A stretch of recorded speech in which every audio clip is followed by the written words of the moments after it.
I found an opinion piece in The Guardian the other day that's an excerpt from a book. The article starts by trying to build some rapport and explains why the author is qualified to speak on the subject. Basically, she's a feminist and she thinks that younger women don't understand the full context of the 2016 election, and seems to suggest that if they did understand, then they would have voted for Hillary Clinton. Many younger women, on the other hand, no less feminist, no less committed to gender equality, have formed their ideas about the Clintons, as Savannah Barker reminds us, in the shadow of the 20 years of relentless personal and political attacks, few of them, as I know from decades of teaching courses on feminism, gender issues, and the social movement of the 60s, were aware of the living history, to borrow Hillary's phrase, that shaped the woman herself. These young women weren't around when the GOP, appalled that liberals like the Clintons had somehow grabbed political power, began a series of witch hunts that have never ended. Hillary was correct. It was a vast right-wing conspiracy from the Spectator magazine's Arkansas Project, designed specifically to take Bill Clinton down, to Kenneth Starr's relentless digging into Bill's private life, to the Benghazi and email investigation. They hadn't experienced a decade of culture wars in which feminists' efforts to bring history of gender and race struggles into the education curriculum were reduced to a species of political correctness. They didn't witness the complicated stories of how the 1994 crime bill came to be passed, for the origins of the super predator label, not coined by Hillary, and not referring to black youth, but rather to powerful older drug dealers. The 2016 election was no academically rigorous history course. It was dominated by versions of Hillary Clinton constructed by her political opponents and transmitted by reporters who usually don't see offering context as their job and don't have the time, or, for some, the inclination, to sort fact from fiction. And then, too, after decades of harsh schooling in the ways of politics and the media, Hillary herself was no longer the outspoken feminist who chastised reporters when they questioned her life choices, but a cautious campaigner who measured her words with care. Yeah, she had so much care when she called all of Trump's supporters deplorables. But I certainly agree with that little quip about the media not caring about neither context or about investigating to find the truth. But I think the author is overthinking the issue. The problem isn't that Hillary Clinton was painted as a horrible option. The problem is that Hillary was a horrible option. Not because she's a woman, but because she was and still is an establishment Democrat, and as such, seems to be okay with being a part of a political party that is rife with commitment to special interests. Not that the Republicans don't have the same thing, they do, but the Democrats are often seen as an alternative. They're seen as the supposed party of the people and not corporations. But if they're not holding themselves to that standard, then they should be viewed based not on our perception of what we want them to be. We have to see them as what they are. And we've had Democrats in charge before, and yet we still have a problem with healthcare, we have a prescription drug problem, we have housing costs rising at a rate many people can't afford, we have people working longer hours for less pay. The Democrats have not fixed these problems. And look, I get that our political system is a complex process with checks and balances that often prevent anything from getting done, but the Democrats have made the same promises and yet have offered no new solutions to these problems. So when Hillary was up against Bernie in the primaries, people saw what she said as more of just what Obama promised, more of what George Bush promised, more of the same thing that we've had for pretty much my whole life. And yes, Obama and Bush have different political ideologies. Their political views were vastly different, but both of them fall in the category of politicians who are willing to work for special interests to serve some goals. The goals may be for the greater good of the people, or they may not, but during the primaries, Bernie offered something different. Bernie offered a change, and some people will say, but Bernie is another old white guy and Hillary's a woman. How can Hillary not be the candidate that represents change? Well, the answer is simple. It's because it doesn't matter if the president has a penis or vagina. Yes, it is true that Hillary would have been the first woman. That would have been a change in that sense. But who cares? If we want to improve the lives of people, it'll be done through the just laws and having the exact right amount of government with the optimal mix of policies. Where exactly that mix lies is up for debate. But what should be obvious is that the physical shape and appearance of our commander-in-chief is not going to magically fix a single fucking one of our problems. I knew just what one of my graduate students meant when I asked her how millennial feminists saw Hillary, and she said, a white lady. A white woman herself, she wasn't referring to the color of Hillary's skin or even her racial politics, but rather what was perceived as her membership of the dominant class, all cleaned up and normalized, aligned with establishment power rather than the force of resistance, and stylistically coded. Her tight, coiffed hair, her neat, boring pantsuit, her circumspection. With her membership in that class, when I looked at Hillary, I saw something very different, but I understand the basis of my students' perception. Are you fucking joking? So now all white people are upper-class members of the establishment? I know. She wasn't saying all. She was just making a generalization, right? Well, maybe so, but how about we stop rationalizing nonsense? How about when someone says Hillary's a white lady, we instead ask why that's relevant? And the answer is, of course, that it's not. Any rift between feminist generations, however, would almost certainly have been healed by Donald Trump's outrageous comments and behaviors had younger progressives not become bonded during the primaries to a Democratic male hero who both supported the issues they were most passionate about and offered young women independence from the stale and, in their view, defunct feminist past. These young women weren't going to rush to order their plastic woman's card for the candidate that had been portrayed by their hero as a hack of the establishment. They didn't believe in sisterhood, a relic of the time when they had been told, often in women's studies courses, privileged, white feminists, clasp hands in imaginary gender solidarity, ignoring racial injustices and the problems of the working class. Yes, some women don't care about your brand of sisterhood. Some women don't care about the genitals of politicians. Some women vote based on issues. And you say that like it's a fucking bad thing. Didn't want to be dealt any cards at the bridge game organized by Gloria Steinem or Madeleine Albright or Hillary Clinton. They wanted Bernie Sanders. Yes, some of them. And some of them just wanted someone like Bernie Sanders. Some of them didn't care that Bernie Sanders was white or that he was a male. Some of them cared about the issues of the working class. Some of them cared about the poor. Some of them have jobs and families and are just trying to get by and want to see a president actually take a stand and fight for them. And maybe they're just being played. Maybe, for all I know, if Bernie Sanders has won, he would have just become another shitty establishment Democrat. But it doesn't really matter because he lost. And people believed him not just because of what he said, but because of his consistency for those issues. Before I go any further, let me put my own cards on the table. The destruction of Hillary Clinton, I firmly believed, while propelled by the perfect storm of sexism, partisan politics, and media madness, was booked by two immensely powerful assaults. One was the inappropriate, inaccurate, and inflammatory inferences in the general election by FBI Director James Comey. The other occurred much earlier during the primaries, but its consequences are felt even today. I know it'll make some of my younger feminist colleagues and other left-leaners furious, which was distressing to me then and still is. These people, in so many ways, are my natural colleagues, and most are as upset as I am by Trump's victory, but they played a big role in the thin edge, not a landslide, as Trump would have us believe, that gave Trump the election. For while Trump supporters hooted and cheered for their candidate, forgiving his every lie, every crime, every bit of disgusting behavior too, many young Democrats made it very clear, in newspapers and internet interviews and polls and in the mainstream media, that they were only voting for Hillary as the lesser of two evils, holding their noses, tears still streaming down their faces over the primary defeat of the person they felt truly deserved their vote. Some didn't vote at all, and as much as I am in agreement with many of his ideas, Bernie Sanders splintered and ultimately sabotaged the Democratic Party, not because he chose to run against Hillary Clinton, but because of how he ran against her. So what are you saying? We should have forgiven Hillary's lies just because Trump supporters were doing it? So if Trump supporters started killing themselves, should Hillary Clinton supporters be glad to follow along? The issue the author doesn't seem to realize is that people didn't have to trust Trump to vote for him, they just had to think it was a better option than Hillary. And this was done by being an outsider. The same way people voted for Bernie because they wanted change, Trump supporters too saw Trump as a chance for change. And someone who didn't owe any political favors, Trump could play the underdog, taking on the establishment. The actuality of the matter isn't really that important. What matters is what people believe. And there is a certain appeal to politicians who don't owe any favors. This was one of the reasons people voted for Trump, not because they could trust him, but out of hope that he would bring change and something different. Sanders often boasts about the importance of the issues rather than individuals, of not playing dirty politics or running nasty ads in his campaign, and it's certainly true that he didn't slime Hillary by bringing Bill's sexual accusers forward or by recommending that she be put in jail as Trump did. He also seemed at the beginning of the primary season to be refreshingly dismissive about the email scandal, enough already about the damn emails he shouted at the first debate, and I remember thinking, good man, Bernie, way to go.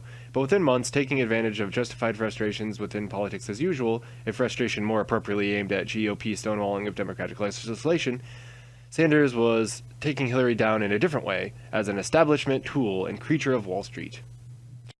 Yes, because she is. And we know this because we've seen it with other politicians, many of whom were trusted by their voters until they failed to keep their promises, as they practically all do to some extent.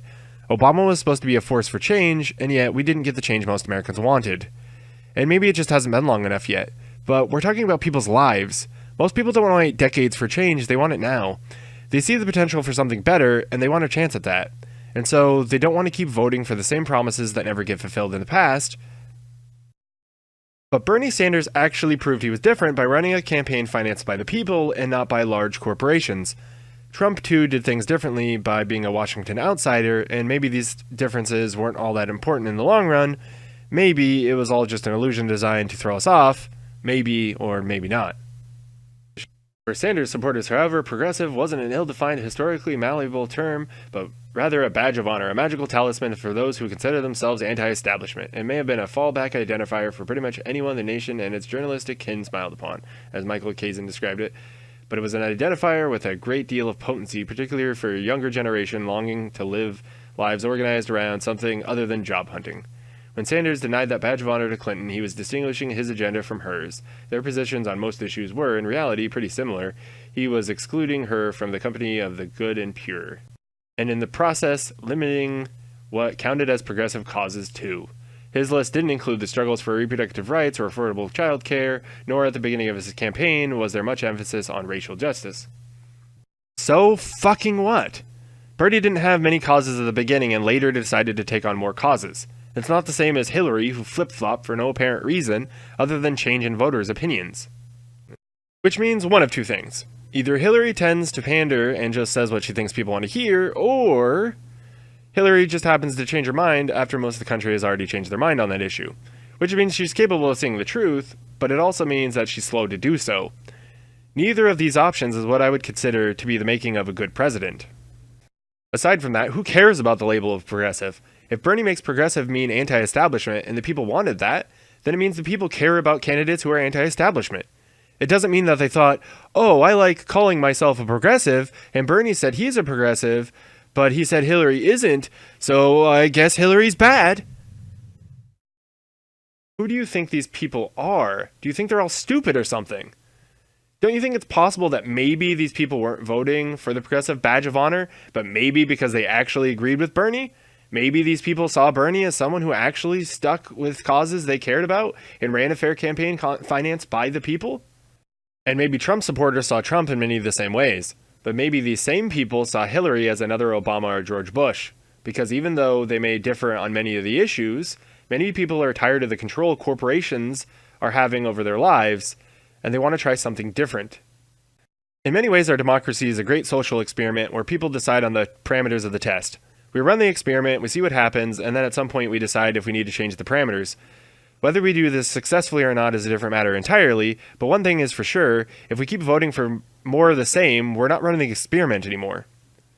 That's what this election's about. Keep doing the same thing that really isn't working or try something new. Change can be scary because we just don't know what's going to happen, but we have to realize that the people have spoken. They don't want to keep trying the same shit anymore. If the Democrats want to win again, they'll need to make some changes, because the only way to win is to adapt. Sanders' branding of Hillary as the establishment, however, seemed vastly unjustified and corrosively divisive to me, especially when delivered to a generation that knew very little about her beyond what Bernie told them. Like progressive, establishment is a pretty meaningless term, particularly when lobbied at one Washington politician by another. Neither Sanders nor Clinton had been working outside the system. It's not like we have the internet or anything. It's not like the younger generation knows how to use Google and look things up. No, we all just sat around listening to what Bernie told us about Hillary. We weren't alive or anything. And it's not like we can find out information about people. Not to mention the countless stories about her political accomplishments being published everywhere during the election. Seriously, to the author of this article, who the fuck do you think you are?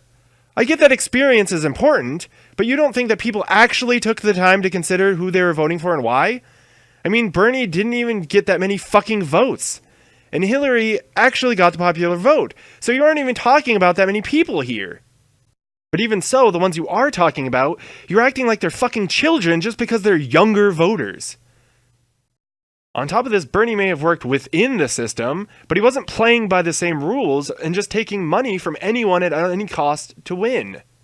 So it's not really the same thing now, is it? The article drags on for a really long time and fails to see the bigger picture. People don't care if you talk about championing the little guy if you don't actually do it. It doesn't matter if you complain about women's issues if you're talking about your ass complaining about half-truths that you can use to demonize your political opponents. If our system is broken, we have to find solutions to fix it, and we have to make sure those systems are targeting those who need it. We don't want to waste money helping those who don't need the help, but we also don't want to leave out large groups who also equally need the help as much as other groups. So it doesn't matter if Hillary championed more causes than other Democrats or other politicians in general, unless there's some reason to think that what she was doing would work better than what others were doing. And she doesn't have that. Bernie did. He financed his campaign free of special interests that we constantly see influencing our political system. Trump also had that. He was free of political favors that go along with special interests, although his private self-interest may be just as bad. But regardless, neither candidate was more of the same thing. But Hillary was. So it doesn't matter if Hillary was the best politician. That's kind of the fucking point. She was the best politician, and that's the problem. Politicians have not made great presidents. The least disgusting turd is still shit, no matter how much you polish it. So if you want something to eat it, you first have to make sure food isn't an option. I really don't think it's that complicated. If politicians generally take money from large corporations and then after generally do things that benefit those large corporations, we have reason to think the money and the voting behavior are related in some way. Maybe it's just correlation and not causation, but we don't know for sure unless we give it a try. It doesn't, however, make sense to think this time something somehow will be different, despite doing all the same things politicians normally do and just being better at it. I voted for Bernie Sanders in the primaries, but I voted for Hillary Clinton during the general election. But I didn't see my vote as a big high five to vaginas everywhere. I saw it as a vote against Donald Trump, mostly because of his plan to repeal and replace Obamacare. My own personal vested interest in the Affordable Care Act, among other things, made Trump's plan a no-go for me. However, I'm aware that these reasons are my own and aren't going to convince anyone, nor do I see any need to demonize those who, like me, voted for what they believe to be their best interests, regardless of whether or not they were correct. I also found it unlikely that writing in Bernie would do any good, so I voted for something I didn't really even want. And I imagine a great number of people voted in much the same way, not caring about the genitals of the candidate, but caring about their message. Whether they were telling the truth or not isn't even entirely relevant. If you're starving and someone tells you, vote for me because I'll end hunger in other parts of the world using your tax money, and the other person says they're going to end hunger in the country by making giant pizzas and giving them out, who would you vote for? Option A is a vote to not only not get the assistance you need, but to pay to provide that help to other people you don't even know. And option B is for someone who's probably lying. So option A means being more screwed than you are now, but option B means probably no change, but maybe, just maybe, not starving to death. As ridiculous as option B is, it becomes a no-brainer when going up against a worst option. And this was the problem that Hillary Clinton had in the election. She wasn't the best option. Okay, but we aren't done yet. You see, The Guardian would have us believe that Hillary lost because Bernie portrayed her as an establishment Democrat who isn't progressive enough. But I've found another article that seems to disagree. In fact, it seems to think that Russia was the problem. Obviously, both of these things could have happened together, but then we have to wonder if either of these even make up a notable portion of the voters, or if they're just fringe segments of the population that people are using to rationalize their own defeat rather than just taking responsibility for their own flaws. Watching the hearings, I learned my Bernie bro harassers may have been Russian bots. Democrats may not have been as divided as we were led to believe during the 2016 election season. I received daily abuse by pro-Bernie Twitter accounts, and I know they were not real people, but Russian bots. When it was revealed during the Senate Intelligence Committee hearing that Russian bots, computer algorithm-controlled social media accounts on Twitter, had masqueraded as Bernie bros during the 2015-16 election cycle, it was not news to me, it was confirmation of my experience. Okay, so you didn't learn about it from the hearing then. You already believed it, and you just allowed the hearing to confirm your own bias. During the campaign season, I was vocal on Twitter about my support for Hillary Clinton. As a result, I became used to receiving sexualized and gendered abuse and even rape and death threats on a daily basis. A great deal of the abuse came from so-called MAGA accounts, the Make America Great Again hashtag, by which Donald Trump supporters and those pretending to be such identified themselves. As more and more information came out about Trump's ties to Russia, I began to suspect correctly that many of these accounts were not real people, but rather were accounts with fake identities or bots. Indeed, some estimates now say that as much as 1/5 of Twitter's traffic was controlled by pro-Trump, anti-Clinton bots and troll accounts during the election. With these MAGA account attacks, it was relatively easy to block them and move on, emotionally at least, as the abuse they delivered it was easy to deflect because they were not people with whom I believed I had values in common in the first place. The 1/5 number comes from another Shared Blue article that was published back in February. The article doesn't cite its source and seems to just make up the number and claim that it's true. But I don't know, maybe it is true. However, the rest of the abuse came from accounts purporting to be supporters of Vermont Independent Senator Bernie Sanders, and these were people with whom I believed I shared common values and policy interests. Almost all the accounts were presented as men, mostly young and white, and used sexist and misogynist tones and words. I was called mom and grandma as epithets by these young men. I was called every vile sexualized name you can imagine. For some reason I didn't understand at the time, they like to call me vagina. I now believe non-native English, i.e. Russian speakers, wrote the algorithm controlling these bots and perhaps imagine vagina to be the equivalent of the C word when hurled at a woman, not being conversant in the mechanics of Russian psychological warfare techniques at the time. It never occurred to me that, like the hashtag mega bots, these Bernie Pro accounts were actual bots too. Oh, you mean like what the Hillary Super PAC did when they paid about $1 million for people to be pro-Hillary online trolls? But with Bernie Sanders supporters that couldn't have possibly been passionate about the issues and wanting a different changes than you wanted, no, it must be that they aren't real people. It couldn't be that people saw Hillary Clinton as standing in the way of progress, much as how Bernie Sanders supporters have been and are continued to be portrayed by the mainstream media. It couldn't be that people are tired of being told that they couldn't win, or that Bernie was unelectable, or being called communists, or being silenced, much as how you were accusing Bernie supporters of doing to you. No, it must be that everyone who disagrees is not a real person. Calling everyone a Nazi wasn't quite as effective as we wanted it to be, so now we're just going to start calling everyone a brainless algorithm. The experience was confusing and deeply concerning. I worried if my generation of feminists had missed a huge number of young men, self-identified as progressive, who so clearly hated women. I worried for my daughter's future as she grew up and entered into the world populated by such supposed allies. And the attacks worked. Some women left Twitter altogether as a result of the abuse. Even I became far less outspoken than I normally am in the face of it. A near vacuum of public expression of support for Clinton came to exist on social media. On their end, Sanders supporters were flooded in a wave of anti-Clinton fake news stories. Many Clinton supporters came to feel isolated, just as the Sanders supporters came to feel misrepresented. Many real people from both Sanders and Clinton camps still harbor resentment towards the other. As importantly, we have no way of measuring the degree of which these types of active measure by Russia suppressed turnout by Clinton voters. One thing we know for sure, it certainly suppressed our voices. In conclusion, the trolls were just trolls all along. If Clinton supporters were bullied into silence by trolls, how do you think everyone else online feels? Everyone with a Twitter account has to deal with all manners of trolls and annoyances. If Hillary was such a great choice, why would trolls have silenced so many voices? It seems to me if Clinton supporters were truly passionate, they wouldn't have been silenced. Bernie and Trump supporters didn't seem to get quiet in the face of constant attacks on their preferred candidate. Oh, but those were just bots, right? So now we're left with three options. We can go with the first article and claim Hillary lost because of sexism.